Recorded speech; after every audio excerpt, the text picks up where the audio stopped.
Video को like and share जरूर कीजिए।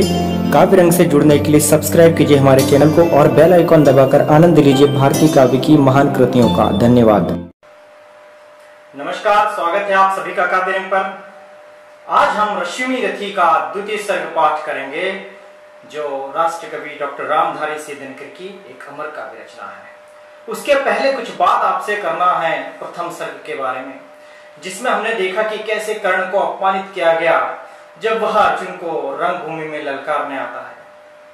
कृपाचार्य, द्रोणाचार्य सभी उसकी प्रचंड वीरता को दबाने की पूरी कोशिश करते हैं। उसे सूत पुत्र, शूद पुत्र कहकर अपमानित किया जाता है, उसे पुकारा जाता है। वह राजपुत्र या राजा नहीं है, यह कहकर उसे अपमानित किया जाता है। और इसी के बाद शुरू होती है कर्ण और दुर्योधन की ऐतिहासिक मित्रता, जब दुर्योधन कर्ण को अंग देश का राजा घोषित करता है। और मित्रों, यही कुंती को भी यह एहसास हो जाता है कि यह कवच कुंडलधारी तेजस्वी वीर उसकी वही संतान है जिसे उसने अविवाहित होते हुए जन्म दिया था और लोक ग्लानि के डर से उस मासूम का त्याग कर दिया था। रश्मि रथी में कुल 7 सर्ग हैं और हर मंगलवार शाम 6 बजे काव्य रंग पर एक सर्ग हम आपके साथ शेयर करते हैं। हर सर्ग को पूरा देखिए, अंत तक देखिए, उसका खूब भरपूर आनंद लीजिए, क्योंकि यह हिंदी साहित्य का एक अनमोल रत्न है। और हिंदी साहित्य के ऐसे अनमोल विरासतों से जुड़ने के लिए अभी सब्सक्राइब कीजिए हमारे चैनल को, बेल आइकॉन दबाकर। आज आप देखेंगे डॉक्टर रामधारी सिंह दिनकर के अमर महाकाव्य रश्मि रथी का द्वितीय सर्ग। तो आइए शुरू करते हैं रश्मि रथी का द्वितीय सर्ग। शीतल विरल एक कानन शोभित आदित्यका के ऊपर, कहीं उत्स प्रस्त्रवण चमके, झरते कहीं शुभ्र निर्झर। जहां भूमि समतल सुंदर है, नहीं दिखते हैं पाहन, हरियाली के बीच गड़ा है विस्तृत एक उच्च पावन। आस पास कुछ कटे हुए पीले धन खेत सुहाते हैं, शशक मूस गिलहरी कबूतर घूम घूम कड़ खाते हैं। कुछ तंद्रील अवसित बैठे हैं, कुछ करते शिशु का लेहन, कुछ खाते शाकल्य, दिखते बड़े तुष्ट सारे गोधन। हवन अग्नि बुझ चुकी गंध से वायु अभी परमाती है, भीनी भीनी महक प्राण में मादकता पहुंचाती है। धूम धूम चर्चित लगते हैं तरु के श्याम छदन, कैसे छपक रहे हो शिशु के अलसित कजरारे लोचन जैसे। बैठे हुए सुखद आतप में मृग रोमंथन करते हैं, वन के जीव विवर से बाहर हो विश्रब्ध विचरते हैं।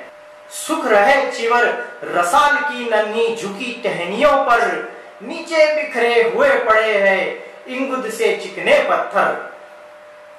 अजिन दर्भ पालाश कमंडलू एक और तप के साधन, एक और है टंगे धनुष तुणीर तीर बरछे भीषण। चमक रहा तृणकुटी द्वार पर एक परशु आभाशाली, लौह दंड पर जड़ित पड़ा हो मानो अर्ध अंशुमाली। श्रद्धा बढ़ती अजिन दर्भ पर परशु देख मन डरता है, युद्ध शिविर या तपोभूमि यह समझ नहीं कुछ पड़ता है। हवन कुंड जिसका यह उसके ही क्या है धनुष कुठार, जिस मुनि की यह स्त्रुआ उसी की कैसे हो सकती तलवार। आई है वीरता तपोवन में क्या पुण्य कमाने को, या संन्यास साधना में है दैहिक शक्ति जगाने को। मन ने तन का सिद्ध यंत्र अथवा शस्त्रों में पाया है, या कि वीर कोई योगी से युक्ति सीखने आया है। परशु और तप ये दोनों वीरों के ही होते श्रृंगार, क्लीव न तो तप ही करता है, न तो उठा सकता तलवार।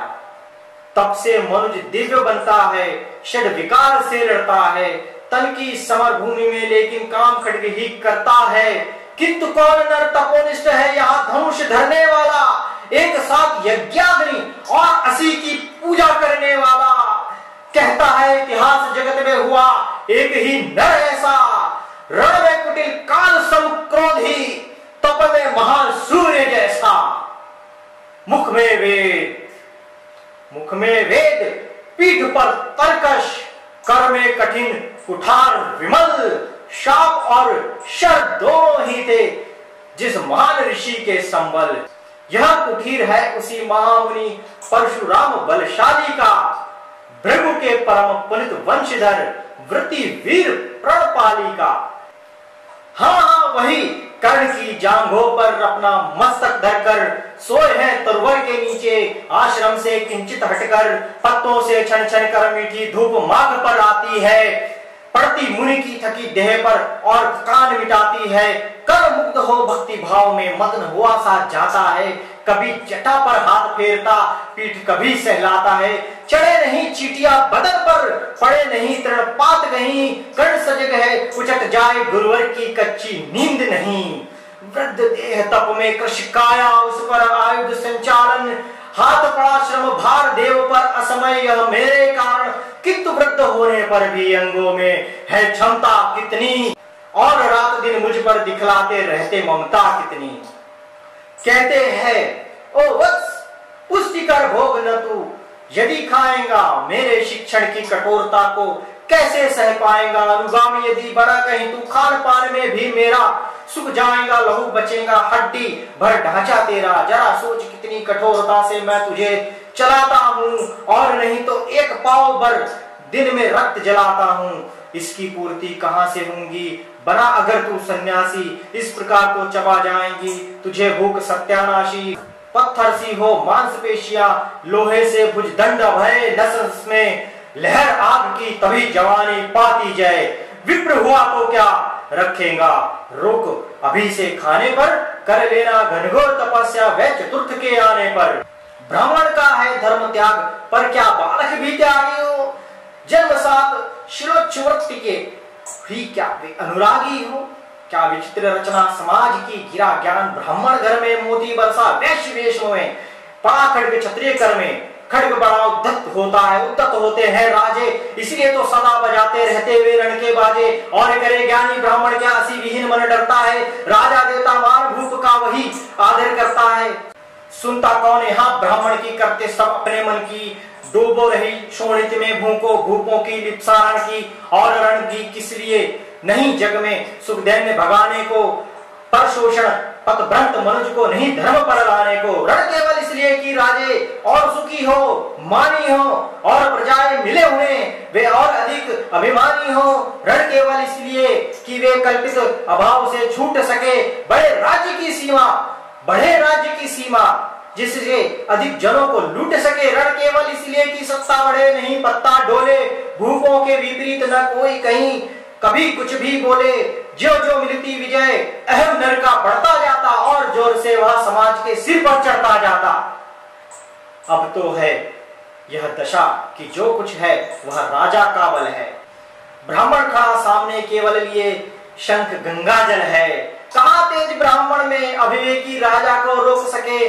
धरे कुपथ पर जभी पाऊंगा तत्क्षण उसको टोक सके। और कहे भी तो ब्राह्मण की बात कौन सुन पाता है। यहाँ रोज राजा ब्राह्मण को अपमानित करवाता है। चलती नहीं यहाँ पंडित की, चलती नहीं तपस्वी की। जय पुकारती प्रजा रात दिन, राजा जय यशस्वी की। सिरता जो सारे समाज का वही अनादर पाता है। जो भी खिलता फूल बुझा के ऊपर चढ़ता जाता है। चारों ओर लोभ की ज्वाला, चारों ओर भोग की जय। पाप भार से दबी धसी जा रही धरा, पल पल निश्चय।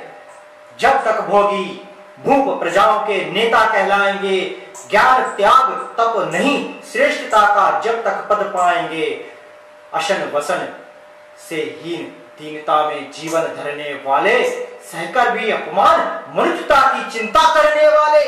कवि कोविद विज्ञान विशारद कलाकार पंडित ज्ञानी, कनक नहीं कल्पना ज्ञान उज्ज्वल चरित्र के अभिमानी। इन विभूतियों को जब संसार नहीं पहचानेगा, राजाओं से अधिक पूज्य जब तक न इन्हें वह मानेगा।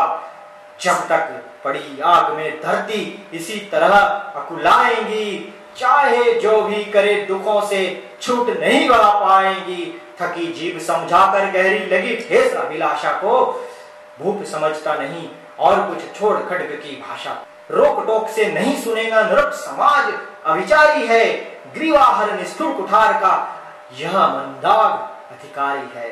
इसलिए तो मैं कहता हूं, अरे ज्ञानियों खड्ग धरो हरनस का, जिसको कोई भी भूखा वह तुम त्रास हरो। नित्य कहा करते हैं गुरुवर खड्ग महाभयकारी है, इसे उठाने का जग में हर एक नहीं अधिकारी है। वही उठा सकता है इसको जो कठिन हो कोमल भी, जिसमें हो धीरता वीरता और तपस्या कामल भी।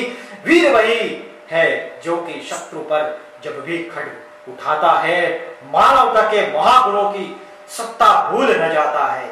सीमित जो रख सके खड्ग को, पास उसी को आने दो। विप्र जाति के सिवा किसी को मत तलवार उठाने दो। जब जब मैं शरचाप उठाकर कर्तव्य कुछ दिखलाता हूँ, सुनकर आशीर्वाद देव का धन्य धन्य हो जाता हूँ। जियो जियो आए वत्स, तीर तुमने कैसा यह मारा है। धैक उठा वन इधर उधर फूटी निर्झर धारा है। मैं शंकित था ब्रह्म वीरता मेरे साथ मरेंगी क्या। परशुराम की याद विप्र की जाति न जुगा धरेंगी क्या।